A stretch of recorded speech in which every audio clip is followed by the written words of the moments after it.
Okay, welcome back. आज हमारा topic रहेगा डी ब्रॉगली वेव्स या इनको हम बोलते हैं मैटर वेव्स। देखो नाम से पता चल रहा है matter, matter means material particles.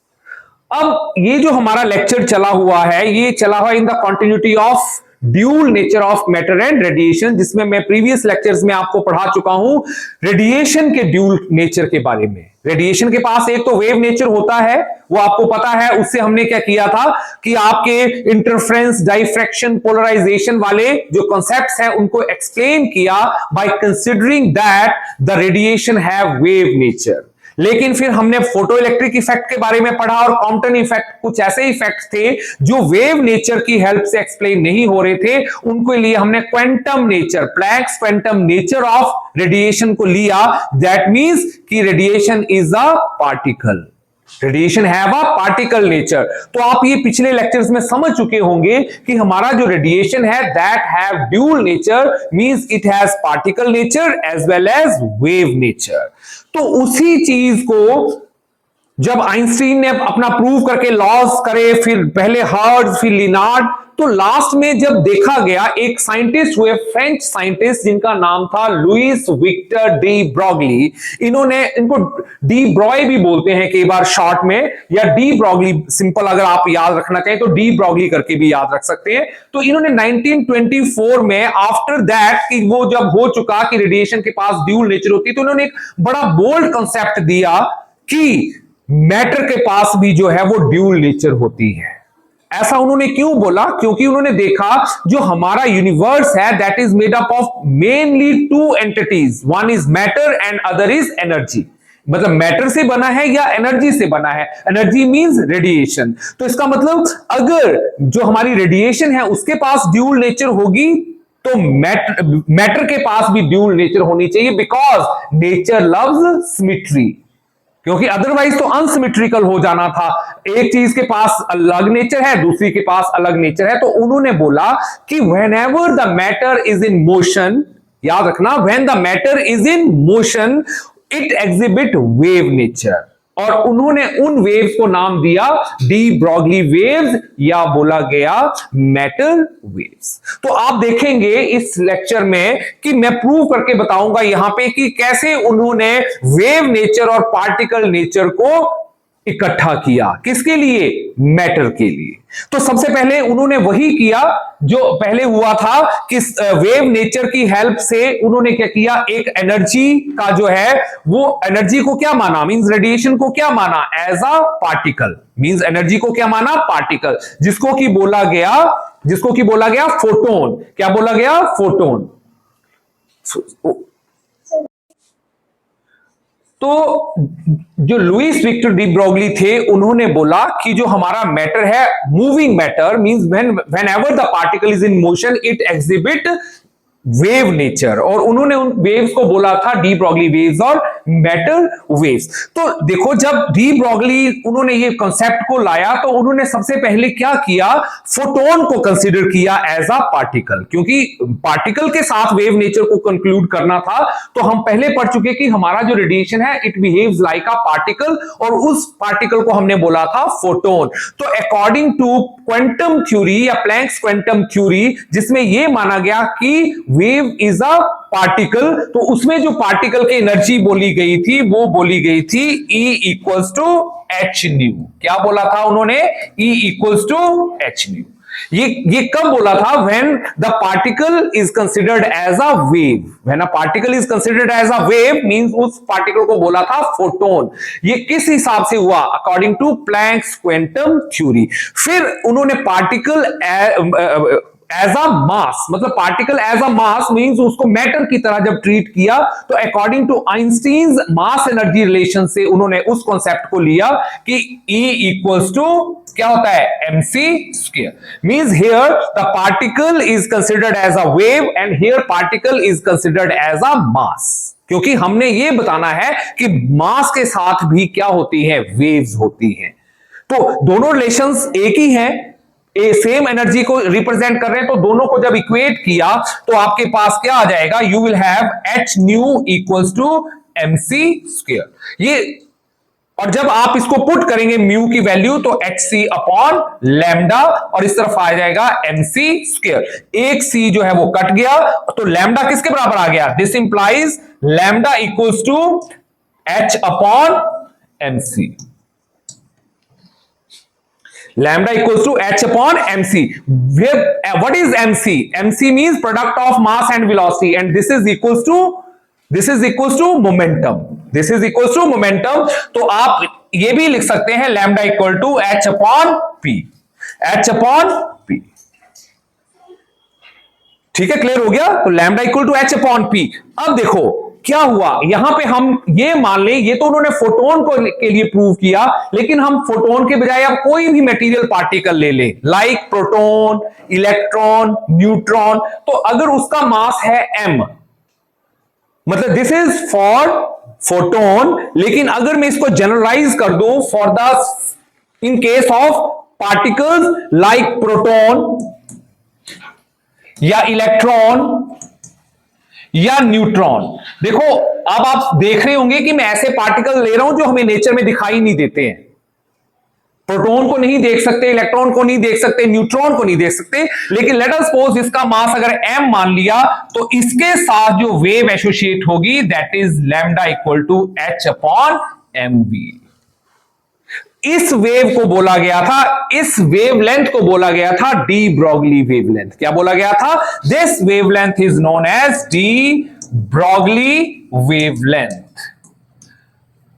तो देखो उन्होंने एक बड़ा मतलब ऐसा कॉन्सेप्ट दे दिया कि अगर आप फोटोन को पार्टिकल मान रहे हैं और उस पार्टिकल को बोल रहे हैं कि वो एक वेव का पार्टिकल है, तो उन्होंने बोला अगर वो पार्टिकल है उसके लिए वेवलेंथ हमने ड्राइव कर दी lambda equal to h upon mc, क्योंकि photon moves with the velocity of light.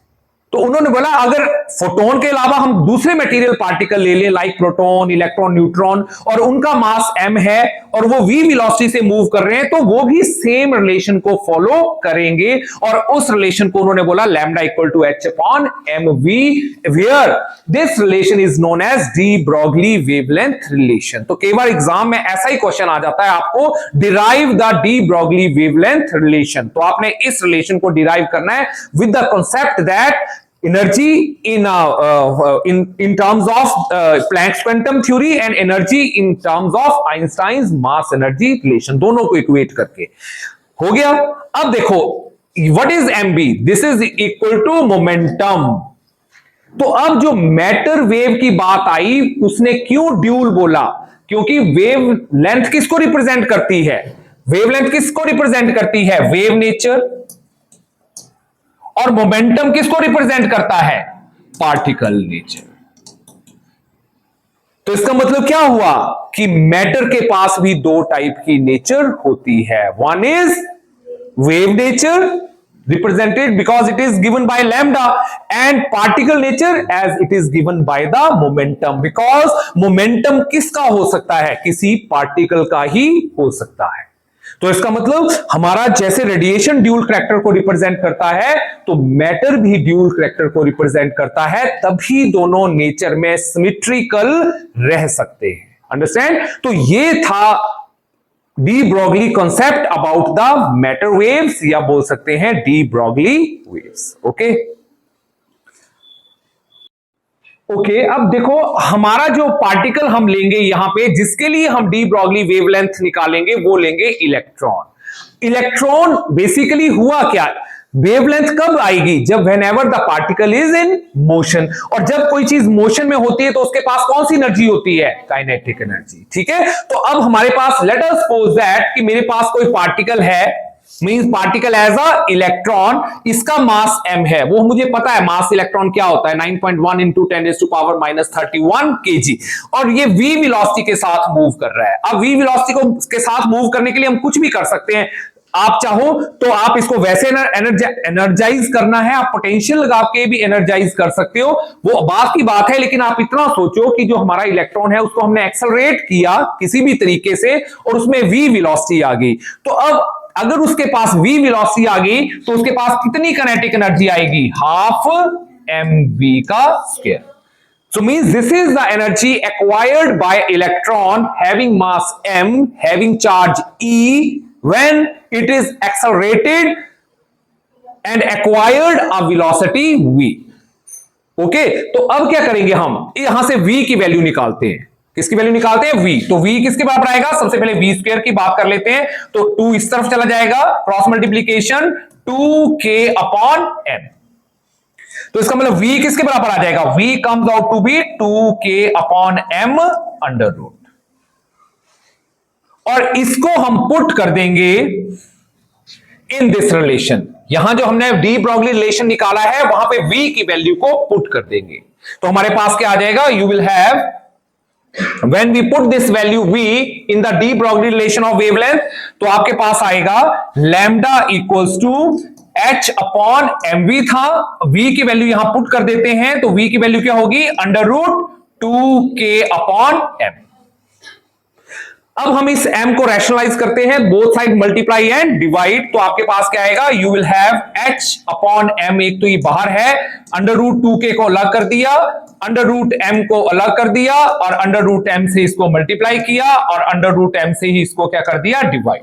अब under root m into m क्या हो जाएगा? m, और m से m क्या हो जाएगा? कैंसिल। तो ये और ये क्या हो जाएंगे? कैंसिल। तो आपके पास क्या बचेगा? You will have lambda equal to h upon 2mk under root.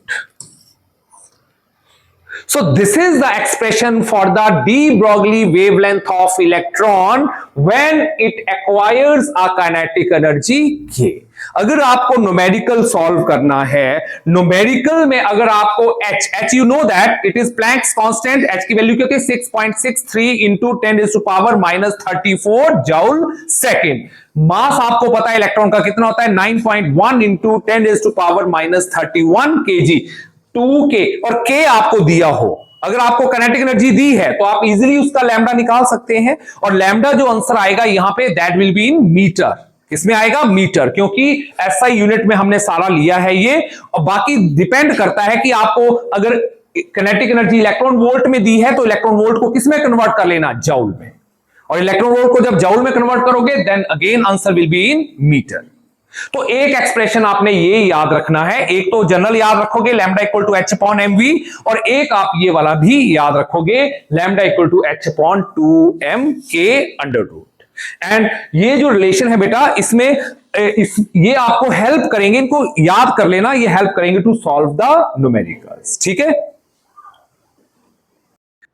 अब देखो, अब नेक्स्ट केस में हम क्या लेंगे कि आपके पास काइनेटिक एनर्जी वाला कॉन्सेप्ट तो हुआ कि काइनेटिक एनर्जी k थी, तो आपके पास एक्सप्रेशन आ गया lambda equal to h upon 2mk under root.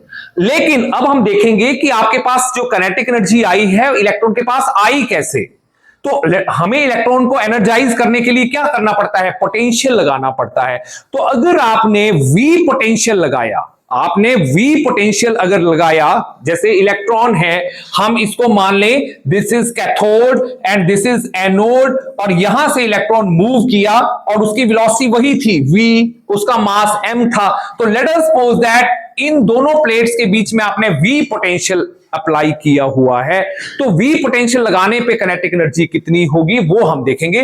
तो जो गेन इन काइनेटिक एनर्जी होगी, काइनेटिक एनर्जी गेन, जो इलेक्ट्रॉन के पास काइनेटिक एनर्जी का गेन आएगा वो किसके बराबर आएगा? हाफ m v का स्क्वायर। मतलब इतनी काइनेटिक एनर्जी उसने गेन कर ली इलेक्ट्रॉन ने when it is accelerated through a potential difference capital V। लेकिन energy can't be created nor be destroyed, it is only transfer from one form to another। तो यहां पे energy आई कैसे? हमें क्या करना पड़ा? वर्क करना पड़ा। हमें क्या करना पड़ा? वर्क करना पड़ा। हमें मतलब इस पोटेंशियल को क्या करना पड़ेगा? काम करना पड़ेगा। और वो वर्क कितना होगा ऑन एन इलेक्ट्रॉन? तो work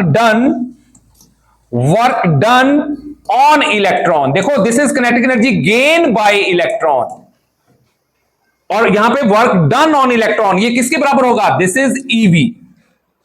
E means charge on electron and V is potential. कहां से आया ये फार्मूला?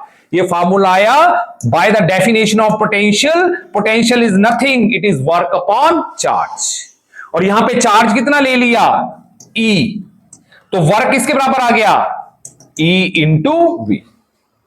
तो this is work done on electron and this is kinetic energy gain by electron. तो इसका मतलब हमारा ये दोनों इक्वेशंस क्या होनी चाहिए, बराबर। तो आपके पास क्या आएगा, देन बाय सिंस जो हमारे पास kinetic energy gain by electron and this is equals to work done on electron, ये दोनों क्या होने चाहिए, बराबर। Because energy can't be created not be destroyed, ये सिर्फ बैलेंस की जा सकती है, मतलब इक्वालिटी होती है। तो काइनेटिक एनर्जी कितनी थी, half mv square and work done कितना था, ev। तो यहां से v की वेलोसिटी की वैल्यू निकालो, तो v किसके बराबर आ जाएगा, v स्क्वायर आएगा 2ev अपॉन m, ठीक है। और v किसके बराबर आ गया, this is under root 2ev upon m। और इस v को पुट कर दो कौन सी इक्वेशन में, डी ब्रॉगली वेवलेंथ इक्वेशन में, ठीक है। तो आप जब इसको पुट करेंगे then you will have de Broglie wavelength lambda किसके बराबर आएगी, h अपॉन mv। और v की वैल्यू पुट करते हैं तो 2ev अपॉन m, ठीक है बेटा, यही है शायद, देखें 2ev upon m under root. तो आपके पास आप देखो उसी ढंग से फिर अंडर रूट एम से क्या करो, रैशनलाइज m से अंडर रूट एम से मल्टीप्लाई और अंडर रूट एम से डिवाइड। तो आपके पास क्या आएगा, you will have h upon m under root 2ev को अलग कर दिया, under root m into under root m divided by under root m। और m अंडर रूट m एक दूसरे को क्या कर देंगे, कैंसिल। तो आपके पास लैम्डा किसके बराबर आएगा, h upon 2m ev। This is the formula, this is the formula for the. अब सारे एक्सप्रेशन हैं तो सेम लेकिन अलग अलग हैं। एक बार आपको वेलोसिटी दी होगी, एक बार वेलोसिटी को in terms of kinetic energy दिया होगा, एक बार वेलोसिटी को इन टर्म्स ऑफ पोटेंशियल दिया होगा। तो ये तीन एक्सप्रेशन आपने याद रखने। लेकिन न्यूमेरिकल के लिए बेटा क्या होता है कि जब आप वैल्यूज पुट करने लगते हैं तो आपकी कैलकुलेशन बड़ी टीडियस हो जाती है कि आप यहां h की वैल्यू पुट करेंगे, m की पुट करेंगे। तो थोड़ा हम इसको और सॉल्व कर लेते हैं by putting the value of h, m, e और v तो आपको दिया होगा, ठीक है। तो वी नो दैट h कितना होता है 6.63 into 10⁻⁻34 joule second. m of electron कितना होता है 9.1 इंटू 10⁻⁻31 kg एंड e जो होता है दैट इज 1.6 इंटू 10⁻⁻19 कूलम। तो आप ये सब वैल्यू जब उसमें पुट करेंगे लैम्डा में तो क्या आएगा, you will have 6.63 into 10⁻⁻34 divided by 2। मास की वैल्यू पुट कर दी, मास की वैल्यू क्या पुट करेंगे 9.1 इंटू 10⁻⁻31 यूनिट्स हम लास्ट में पुट करेंगे 2me, e की वैल्यू पुट कर देते हैं 1.6 इंटू 10⁻⁻19 और 2me और v, क्योंकि v की वैल्यू नहीं वो तो हमें न्यूमेरिकल्स में मिलेगी। तो जब आप इसको सॉल्व करेंगे then you will have the value 12.3 into 10⁻⁻10 under root v और आंसर किस में आएगा, मीटर, ठीक है। लेकिन आपको पता है 10⁻⁻10 देखने में अच्छा नहीं लग रहा है, इसको हम ऑंगस्ट्रॉम की फॉर्म में लिखते हैं। तो आपको पता है 1 ऑंगस्ट्रॉम किसके बराबर होता है 10⁻⁻10 मीटर के बराबर। तो आप लिख सकते हैं lambda is equals to 12.3 divided by under root v angstrom. तो ये मैं इसलिए कर रहा हूं यहां पे कि आपको जब न्यूमेरिकल आए तो आपको बड़ा सारा सॉल्व ना करना पड़े, आप सिर्फ v की वैल्यू पुट करना, v is where potential, where v is potential, ठीक है। तो अब देखो आपको यहां तक बिल्कुल पता चल गया कि हमारी जो मैटर है if it is in motion it exhibits wave nature. उन वेव्स को हम बोलते हैं डी ब्रॉगली वेव्स और हमने डी ब्रॉगली वेवलेंथ का एक्सप्रेशन निकाला in terms of mass, in terms of kinetic energy and in terms of potential, ठीक है। तो अब हम आगे वो क्वेश्चन जो मैंने आपसे पूछे थे कि क्या हमारे डे टू डे लाइफ में वेव नेचर एग्जिबिट करती है मूविंग बॉडीज, नहीं करती हैं। क्यों? क्योंकि आपने देखा होगा लैम्डा जो होता है h/mv, तो lambda is inversely proportional to mass. और हमारी जो बॉडीज होती हैं, जो आप डे टू डे लाइफ में नेकेड आई से देखते हैं, उनका मास बहुत ज्यादा होता है। और जब मास ज्यादा होगा तो वेवलेंथ क्या हो जाएगी? कम। तो इसका मतलब जो वेवलेंथ होती है वो अनप्रिडिक्टेबल होती है, मतलब इतनी कम वेवलेंथ होती है कि वो उन वेव्स को हम प्रिडिक्ट नहीं कर सकते हैं। इसलिए हमारी जो डे टू डे लाइफ है उसमें हम जो है मैटर वेव्स को ऑब्जर्व नहीं कर सकते हैं विद मूविंग पार्टिकल्स। अब इलेक्ट्रॉन और प्रोटॉन के केस में क्या होता है कि mass is very small, -31 kg, तो कितना कम मास है, तो हमारी वेवलेंथ जो है बहुत ज्यादा होती है और इजीली प्रिडिक्टेबल होती है। तो आपको कोई पूछे तो आपने ये जवाब देना है कि because the mass is in inverse relation with the wavelength, तो हमारी जो वेवलेंथ होती है वो इतनी छोटी वैल्यू होती है, इतनी कम वेवलेंथ की वेव्स निकलेंगी जो अनप्रिडिक्टेबल होंगी या जिनको हम प्रिडिक्ट नहीं कर सकते हैं। अब एक क्वेश्चन में और पूछा जाता है कि क्या रेस्ट बॉडीज जो रेस्ट में हो क्या वो मैटर वेव एग्जिबिट कर सकती हैं? तो देखना इस रिलेशन से आपने देखा होगा कि वेलोसिटी जो है वो भी इनवर्स रिलेशन में होती है। तो अगर आप वेलोसिटी को 0 पुट कर दे यहां पे, तो आपका जो लैम्डा होगा दैट इज इनफाइनाइट। तो जो इनफाइनाइट है वो भी अनप्रिडिक्टेबल है। तो इसका मतलब जो बॉडीज रेस्ट में होती हैं वो भी वेवलेंथ तो इनफाइनाइट होगी, लेकिन वो पॉसिबल ही नहीं है। तो इसलिए रेस्ट बॉडीज जो है वो भी मैटर वेव को एग्जिबिट नहीं कर सकती है। ठीक है, so this is about D Broglie wavelength, de Broglie waves, और कुछ जो हमने इसमें और किया। Okay, thank you. Subscribe and share for more amazing physics content, and press the bell icon to never miss an update. Subscribe and press the bell icon for more from Pahati Physics Guru.